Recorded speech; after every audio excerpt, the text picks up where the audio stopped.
online dating, a world where connections are made with the swipe of a finger, where promises of love, attraction, and companionship are just a click away. But what happens when those connections go beyond what we can see, when the people behind the profiles are not who they seem? Tonight, we delve into stories of first dates gone horribly wrong, where the lines between reality and nightmare blur. These are stories of unsuspecting souls who thought they were just swiping through profiles, but instead they unlocked something far darker. Stay with us as we unravel the chilling tales of those who dared to meet strangers from the virtual world, only to regret it forever. Story 1. A date with the departed. Emma, a 25-year-old woman living in Chicago, was beautiful and intelligent, but somewhat shy when it came to relationships. After a series of unsuccessful relationships, her friends encouraged her to try a dating app.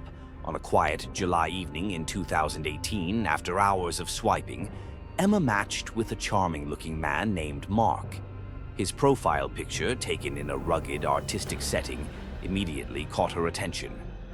Mark, 28, mentioned in his profile that he loved photography and exploring majestic, natural landscapes, which perfectly aligned with Emma's interests in traveling and landscape photography. His first message was prompt, simple, yet captivating. "Hi, Emma. I couldn't help but notice the photo you took at the Grand Canyon. Did you take it yourself?" Their conversation flowed effortlessly. Mark had a subtle sense of humor and a way with words that made Emma feel at ease. After a few days of chatting, Mark suggested meeting for coffee at a small cafe downtown. Excited, Emma eagerly agreed. On the day of the date, Emma chose a light blue dress, applied minimal makeup, and prepared herself for the meeting. Mark arrived on time in a crisp white shirt, exuding a scholarly charm and wearing a warm smile. The cozy cafe, lit with soft golden lights, created a comforting ambiance. "This place is lovely," Emma remarked as they sat down. Mark smiled and nodded. "I come here often on weekends. They have the best latte in Chicago. Have you tried it?" They began talking about their hobbies, work, and memorable travel experiences. Mark shared his passion for photographing sunsets, especially in remote locations. He spoke about a trip to Colorado, where he spent an entire day capturing the sun, setting behind the mountains. "I always feel that the simplest things are the ones that stay with us the longest," he said, his eyes reflecting nostalgia. However, throughout the date, Emma felt there was something unusual about Mark. He seemed to avoid personal questions. When she asked about his social media, he simply laughed it off. "I'm not good at living my life online. I prefer to keep things simple." This air of mystery only intrigued Emma more. After the date, Emma returned home with a strange mix of excitement and unease. That night, she couldn't stop thinking about Mark and decided to search for more information about him. Typing his name into Google yielded no substantial results. Growing more curious, Emma tried searching the email address Mark had mentioned in passing. The search result left Emma in shock. A news article appeared with the headline, "Man dies in fatal traffic accident in Chicago." She opened the article, and the image staring back at her was Mark. The article clearly stated that he had passed away 2 years earlier in a car crash on a highway late at night. "This can't be," Emma muttered, feeling a chill run down her spine. She checked the dating app again, but Mark's profile had vanished without a trace. In the days that followed, Emma found herself haunted by the memory of their date. She didn't dare tell anyone, fearing they'd think she was delusional. Occasionally, as she walked past familiar cafes in the city, she would catch a fleeting glimpse of someone resembling Mark through the window, his warm smile and enigmatic gaze lingering in her mind. Story 2. The Cabin in the Woods. Rachel, a 27-year-old from Seattle, had always loved adventure. When she met Tyler on a dating app, she was immediately drawn to his similar interests. Tyler, a 30-year-old, enjoyed hiking, camping, and exploring wild forests. After a few weeks of messaging, Tyler invited Rachel on a weekend getaway to a small cabin in the woods about a 2-hour drive from the city. "The cabin is near a stream and the scenery is breathtaking," Tyler said excitedly. "I'm sure you'll love it." Rachel agreed, thinking it was a great opportunity to get to know Tyler better while enjoying the outdoors. That morning, Tyler picked her up in an old but sturdy Jeep. During the drive, Tyler shared captivating stories about his adventures, making Rachel feel comfortable and at ease. When they arrived, the cabin appeared rustic but cozy. Tyler showed Rachel around, pointing out the stream he had mentioned. The surroundings were tranquil, filled with the sounds of birds and rustling leaves. But as night fell, things started to change. Rachel began hearing strange noises. First, soft footsteps outside the cabin, then faint knocks on the door. "Tyler, do you hear that?" Rachel asked, her voice trembling. Tyler chuckled, trying to reassure her.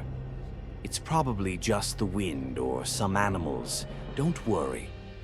However, the knocking grew louder and more persistent.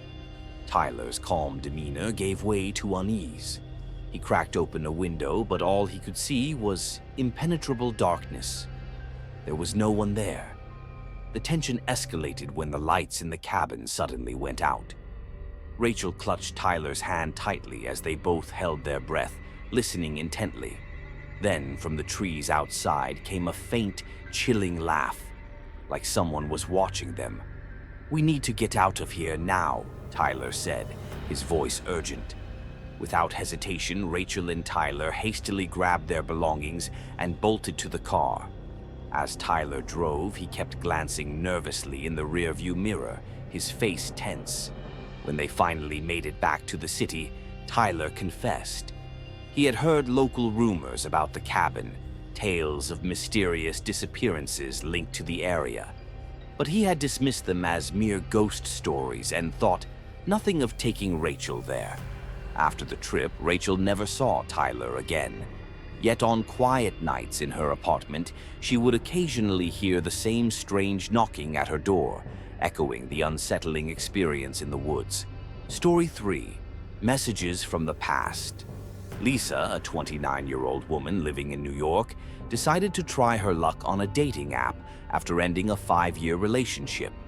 Her busy life left little time for socializing, and the app seemed like a convenient solution. One late November evening, while scrolling through profiles, Lisa matched with a man named Daniel. Daniel, 32, had an attractive charm, with deep, soulful eyes and a warm smile.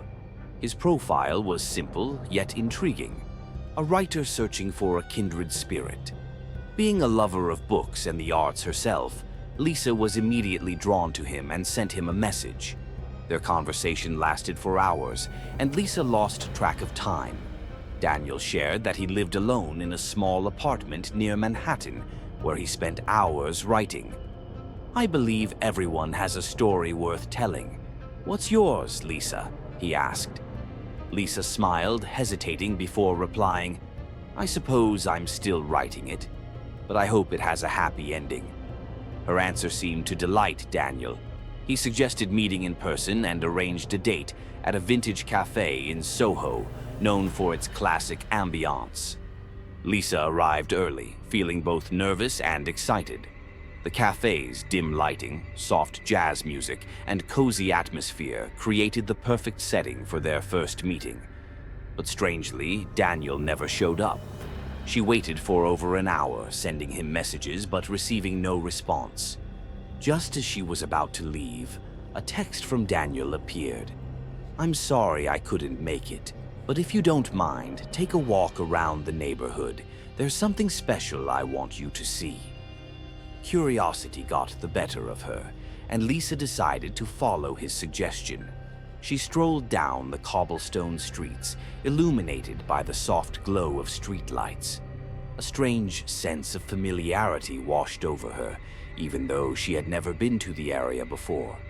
As she walked, Lisa noticed an old bookstore tucked away in a corner. Its faint light spilled through the glass windows, and she could see a shadowy figure inside. Thinking it might be Daniel, she hurried in. The bookstore was empty, save for an elderly shopkeeper arranging books. The quiet was so profound that Lisa could hear her own footsteps. "Excuse me, was someone just here?" Lisa asked. The old man looked up, his kind eyes tinged with confusion. "No, you're the first customer tonight. Can I help you with something?" Lisa shook her head, but as she turned to leave, her eyes caught a book displayed prominently on a central shelf. Its worn cover bore the title, The Forgotten Stories. She reached for it and opened it, feeling her blood run cold. On the first page, written in delicate handwriting, were the words, "For Lisa, someone I've never met but always remembered." Lisa gasped, flipping through the pages. Inside were passages recounting her life, details only she could know. Childhood memories, the loss of her best friend, and even the heartbreak of her recent breakup. "This isn't possible," she whispered, trembling. She turned to look for the shopkeeper, but he was gone. The entire store plunged into darkness as though enveloped by shadows. Panicking, Lisa rushed outside, only to find herself standing on an unfamiliar street, completely disoriented. Her phone buzzed in her pocket. It was another message from Daniel. "I'm sorry, Lisa. I never meant to frighten you, but I wanted you to know that some stories never end. They're simply forgotten." She tried to reply, but Daniel's profile on the app had vanished. The next day, when Lisa went back to the bookstore's location, it was gone. In its place was a plain brick wall, with no sign a bookstore had ever been there. In the days that followed, Lisa began hearing faint whispers when she was alone. They were Daniel's voice, speaking about stories and fragments of her life that no one else could know. Lisa's story didn't end there. Each night she continued to write, hoping to one day understand why Daniel had entered her life, even if only as a fleeting ghost from the past. Story 4. The Stranger on the Way Home. Emma, a 27-year-old living in the suburbs of Seattle, had just started using a dating app after moving to the city.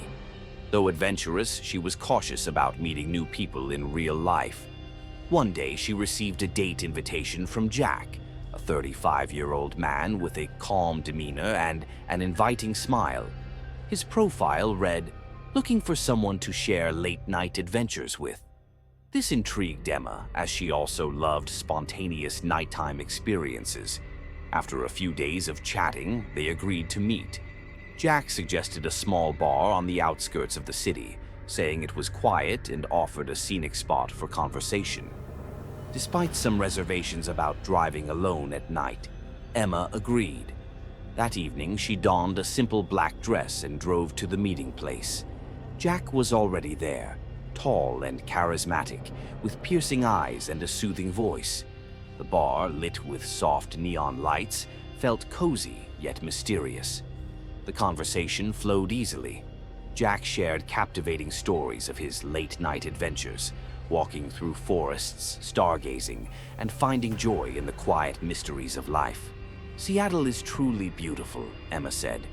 "It is," Jack replied with a cryptic smile, "but real beauty lies in places few dare to explore." As the clock neared midnight, Jack offered to drive Emma home. She politely declined, preferring to drive herself. On her way home, Jack's face lingered in her mind, his smile, his gaze, and an unsettling feeling that he knew more than he let on. Rain began to fall, and the empty road ahead blurred under her car's headlights. Emma soon noticed a car following her. At first, she dismissed it as coincidence, but even after turning onto a smaller road, the car stayed close behind. Her heart pounded. She sped up, and so did the car. Panic set in. Could it be Jack? But why would he follow her? In desperation, she turned onto a forest trail she had seen earlier that day, hoping to lose the car and find her way back to the main road. The pursuing vehicle stopped at the trailhead, and Emma sighed in relief. But as she continued driving, she realized she was lost. The forest was pitch dark, her car's headlights the only source of light.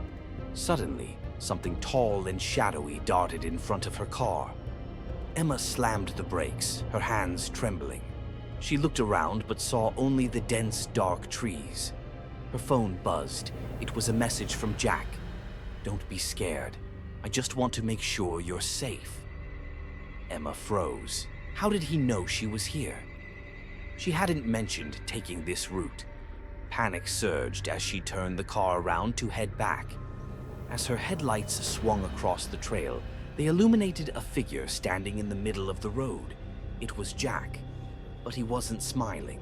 His expression was vacant, his eyes cold. Emma sobbed, fumbling to lock the car doors before slamming the accelerator. As she sped past, Jack's figure vanished, dissolving into thin air like a wisp of smoke. When she finally escaped the forest and reached home, Emma locked every door and window. She tried calling her friends, but her phone signal was inexplicably weak. That night, she didn't sleep, her eyes glued to the window, dreading the possibility of seeing someone standing outside. The next morning, Emma reported the incident to the police. But when she checked the dating app, Jack's profile was gone. The police later informed her that the forest she had driven through was the site of a grisly murder 15 years ago. The suspect, a man named Jack, had reportedly died during a police chase in that very forest.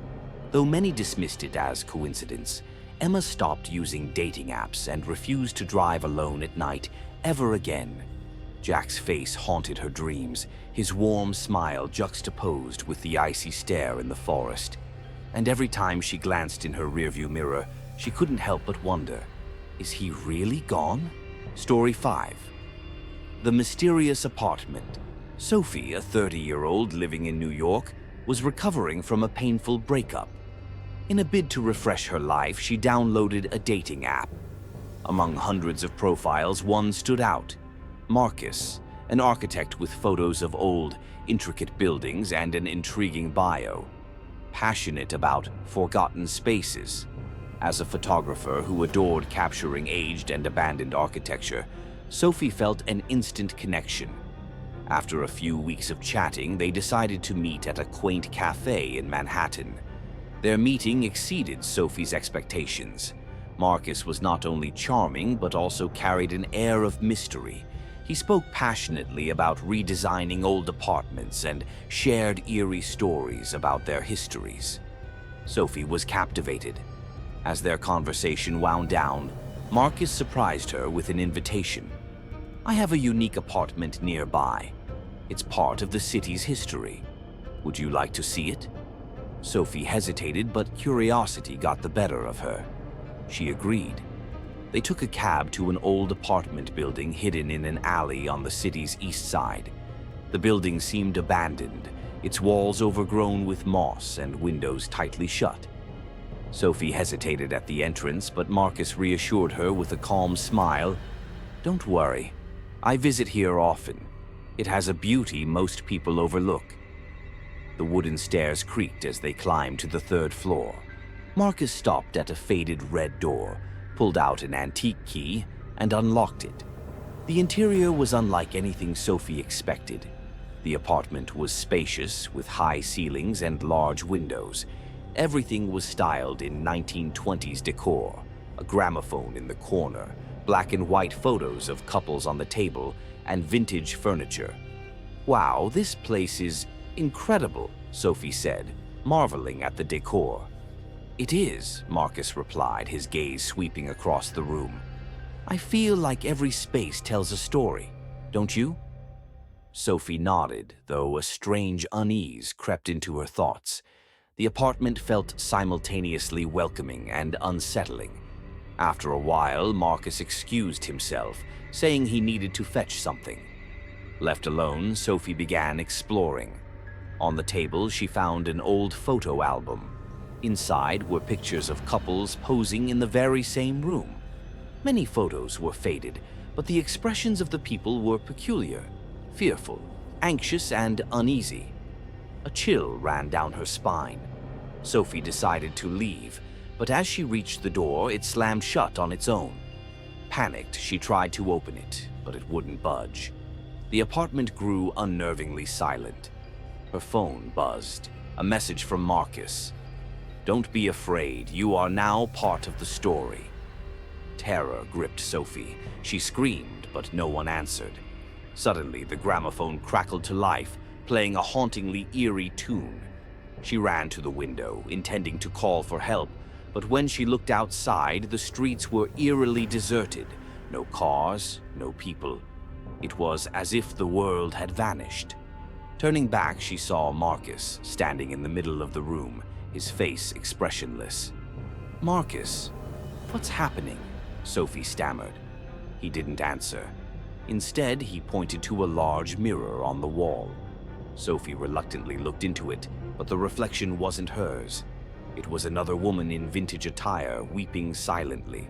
Sophie screamed and bolted toward the window, desperate to break it. But before she could, darkness engulfed the room, and faint whispers and laughter echoed around her. Marcus remained motionless, a shadow in the gloom. When Sophie awoke, she was lying on the sofa in her own apartment. There was no sign of Marcus or the strange building. Everything seemed like a nightmare, except for the old photo album on her table. The last picture was of her standing in Marcus's apartment, her eyes wide with terror. Marcus never contacted her again, and Sophie couldn't find any information about him or the building. Yet, at night, she often heard faint music, the same haunting melody from the gramophone, playing somewhere in the distance. Story 6. The Stranger's Invitation. Jessica, a 23-year-old university student living in the suburbs of London, often found it hard to open up to strangers. To challenge herself, she decided to try a dating app. One day, she received a message from a man named Elliot. Dressed smartly in a suit in his profile picture, Elliot had a gentle smile. He described himself as a history teacher with a passion for exploring ancient sites and a love of literature. Their conversation flowed effortlessly. Elliot was knowledgeable, and his interests seemed to perfectly align with Jessica's. After a week of chatting, he invited her to meet at an old countryside pub that had stood since the 17th century. "This place has a strange story," Elliot messaged, "but I think you'll like it." Intrigued by the mystery, Jessica agreed. The pub, called the Black Raven, was located on a narrow lane surrounded by sprawling fields, about 20 miles from the city center. Jessica drove through thick fog, her headlights cutting through the dense haze. When she arrived, the pub loomed ominously, its moss-covered brick walls and dim lantern lights casting an eerie glow. Elliot stood at the entrance, wearing a long black coat. He smiled as she approached. "I was worried you wouldn't come," he said. "The fog almost made me turn back," Jessica admitted, trying to mask the unease in her voice. Inside, the pub was dimly lit, with ancient paintings hanging on the walls. An elderly bartender polished glasses at the bar, while a few scattered patrons sat in the shadows. Elliot led Jessica to a table near a roaring fireplace. They ordered drinks and began talking. Elliot recounted the pub's history, explaining that it had once been a meeting place for pirates in the 18th century. He also mentioned mysterious deaths that were said to have occurred there. Jessica shivered as Elliot spoke of ghosts still haunting the place, but he laughed, brushing it off as folklore. At 10 p.m., Elliot suggested showing Jessica a special room upstairs, a space tied to a murder over 200 years ago. Despite her reservations, curiosity got the better of her, and she agreed. The wooden staircase creaked under their steps as they climbed to the second floor. There were no lights upstairs, only the faint beam of Elliot's flashlight. He led her into a nearly empty room containing an old armchair in the corner and a large mirror mounted on the wall. The air was cold and heavy. "This is where they found her," Elliot said, his voice low. "A young serving girl stabbed to death by a drunken patron." Jessica felt a chill crawl up her spine. She tried to lighten the mood, but Elliot's expression had changed. He was staring at the mirror, his eyes wide as though transfixed. "Do you see anything?" he whispered. Jessica turned to the mirror. At first, she saw only their reflections. But then another figure appeared, a woman with disheveled hair wearing a tattered old dress, standing right behind Elliot. Jessica screamed and stumbled backward, but Elliot remained still, his gaze fixed on the mirror. "She's here, isn't she? You see her too," he said, his voice filled with eerie excitement. Jessica tried to pull Elliot away, but he grabbed her arm firmly. "No, don't go. This is why I brought you here. This is what I wanted you to see." "You're insane. Let me go," Jessica shouted. Suddenly, the door slammed shut. The figure in the mirror grew clearer. The woman began moving closer, her pale face lifeless, her hollow eyes staring directly at Jessica. In a surge of panic, Jessica broke free and bolted out of the room. She raced down the stairs and out of the pub, not stopping until she was safely in her car. Driving recklessly through the fog, she didn't dare look back. When Jessica finally reached home, she realized her phone was missing. The next day, she tried searching for Elliot on the app, but his profile had vanished. She also found no records of a pub called the Black Raven. But in the nights that followed, Jessica was haunted by vivid dreams of the dark room, the large mirror, and the ghostly figure of the woman, always standing right behind her. Story 7. I Won't Let You Go. Nora, a 27-year-old graphic designer living in Paris, rarely had time to meet new people due to her busy schedule. One day, her best friend suggested she try a dating app to expand her social circle. Reluctantly, Nora created a profile, keeping her expectations low. Soon, she received a message from a man named Adrian. His profile was captivating. A freelance photographer with a passion for travel, featuring stunning photographs of nature on his page. Adrian's polite and thoughtful messages made Nora feel at ease, as though they had known each other for ages. After 2 weeks of chatting, Adrian suggested meeting at a cozy cafe in the historic Marais district. The location was familiar and bustling, which reassured Nora. When she arrived, Adrian was already seated at a table by the window. He was even more attractive in person. Soft brown curls, piercing blue eyes with a gentle undertone. Their conversation flowed naturally, filled with laughter. Adrian shared stories of his travels, from the Amazon rainforest to quaint villages in Japan. He spoke of seeking out mysterious tales to inspire his photography. Nora found herself captivated by his vivid storytelling. As their meeting came to an end, Adrian asked her, "Do you believe in destiny?" Nora chuckled. "Maybe, but I think everything needs a bit of effort to happen." Adrian smiled, his gaze deep and intense. "I believe meeting you wasn't a coincidence." A few days later, Adrian invited Nora to his photography studio on the outskirts of the city. He said he wanted to photograph her as a way to honor the special connection they shared. Though hesitant at first, Nora agreed, swayed by his enthusiasm and the trust he had built. The studio was in an old building, isolated from the busy streets. When Nora arrived, she noticed the walls were adorned with black and white portraits, mostly of women. "These are people I've met during my travels. Each portrait has a story," Adrian explained.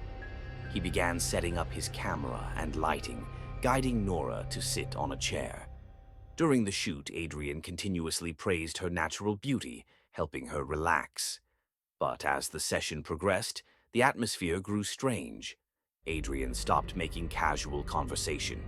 His focus sharpened, and his gaze became colder, more calculating. "You're truly special, Nora. Unlike anyone I've ever met," he said, his voice lower and rougher. Nora smiled nervously, sensing the growing tension. After the shoot, Adrian suggested taking a few more pictures in the darkroom where he developed his photos. The darkroom was small and enclosed, illuminated only by a dim red light. Adrian asked her to stand still as he prepared his equipment. But as Nora glanced around, her chest tightened. The walls were lined with portraits of other women, and they all shared one chilling detail: fear-filled eyes. Turning back to Adrian, she saw a twisted smile on his face. "I want to keep you, Nora, just like I've kept them," he said, holding a length of rope in his hands. "Keep me? What do you mean?" Nora stammered, trying to remain calm. "You're special. Don't you see? I can't let you leave. Not like the others." Panic surged through Nora as she began stepping backward, but Adrian quickly blocked her path and lunged at her, attempting to bind her hands. In the struggle, Nora grabbed a metal stand and struck him hard on the head. Adrian collapsed, unconscious. Wasting no time, Nora bolted out of the dark room. Reaching the front door, she found it locked from the inside.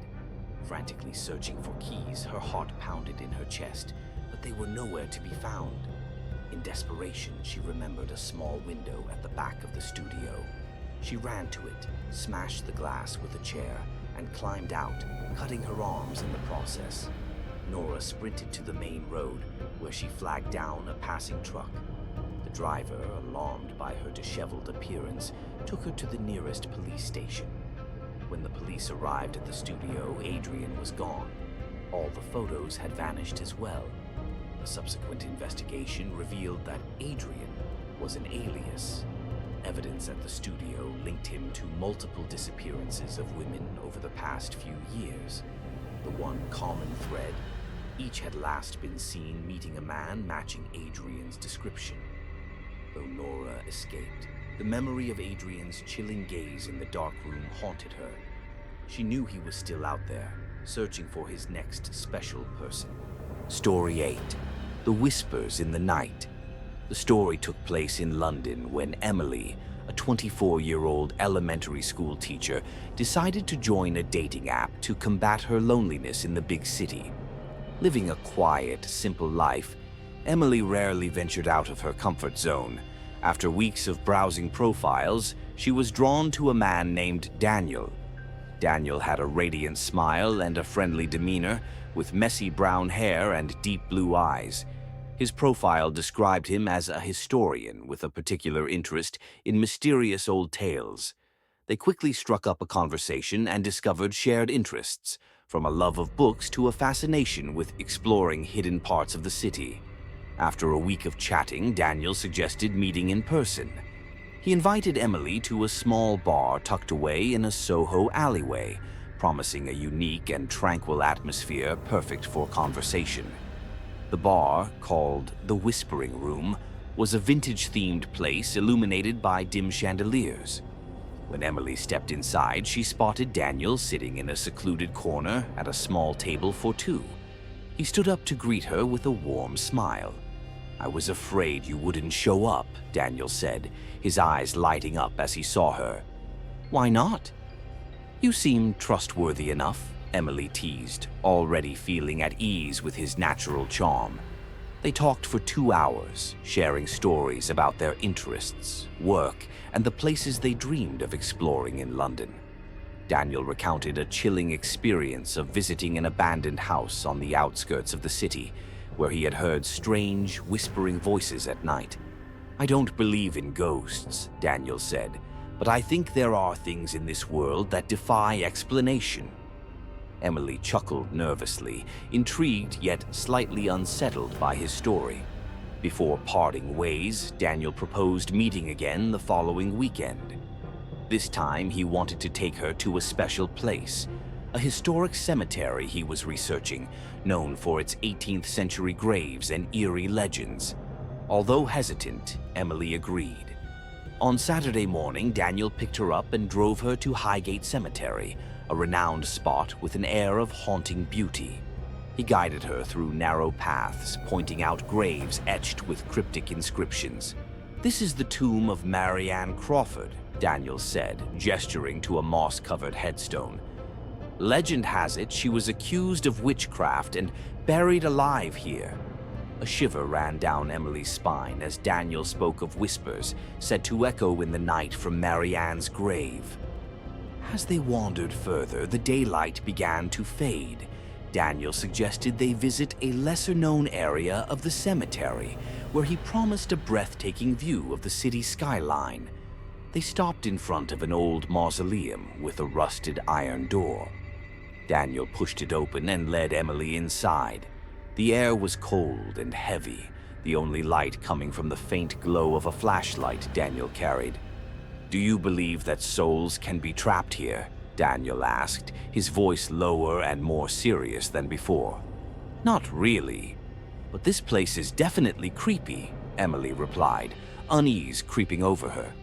Daniel chuckled softly, but it lacked the warmth she had come to know. "You know," he said, "I've met many interesting people through this app, but you're the most special." Emily's discomfort grew as she took a cautious step back, but Daniel moved quickly to block her path. "Did you think I brought you here just to enjoy the view?" His voice turned cold, his demeanor sinister. Realizing the danger, Emily's heart raced as she searched for an escape. But Daniel had locked the mausoleum door from the outside. In the suffocating darkness, Emily began to hear faint whispers, soft, indistinct voices surrounding her, growing louder and more distinct with every passing moment. The whispers began to chant her name. Who's there?" she stammered, her voice trembling. Daniel stood still, his eyes now filled with an unsettling madness. "They're welcoming you, Emily. You'll become part of this place, just like them." Before Daniel could advance, a loud crash echoed through the mausoleum. A stone pillar from the ceiling collapsed, narrowly missing him. In the chaos, Emily seized the flashlight and struck him hard on the head, knocking him to the ground. She rummaged through his pockets, found the key, and unlocked the door. Racing outside, she heard Daniel's enraged screams echoing behind her.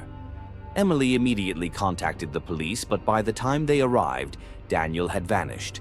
The investigation uncovered no trace of him, except for a journal left behind in the mausoleum. The journal contained chilling accounts of women he had met through the dating app, all of whom had mysteriously disappeared after meeting him. Though Emily escaped, she could never forget the whispers in the mausoleum or the deranged look in Daniel's eyes. She moved to a new city, deleted her dating app profile, and avoided meeting strangers altogether. Yet, on quiet nights, she still heard faint whispers calling her name, a haunting reminder that Daniel might still be out there, waiting for his next special encounter. These were just stories, but what if? What if they were more than that? What if the app you trust, the profile you browse, the matches you swipe on, are hiding something far more sinister? Remember, not everyone you meet online is who they claim to be. And sometimes the greatest danger lies not in the unknown, but in the reflection of what you thought was familiar. Stay safe, and never forget, you might just be one swipe away from your worst nightmare.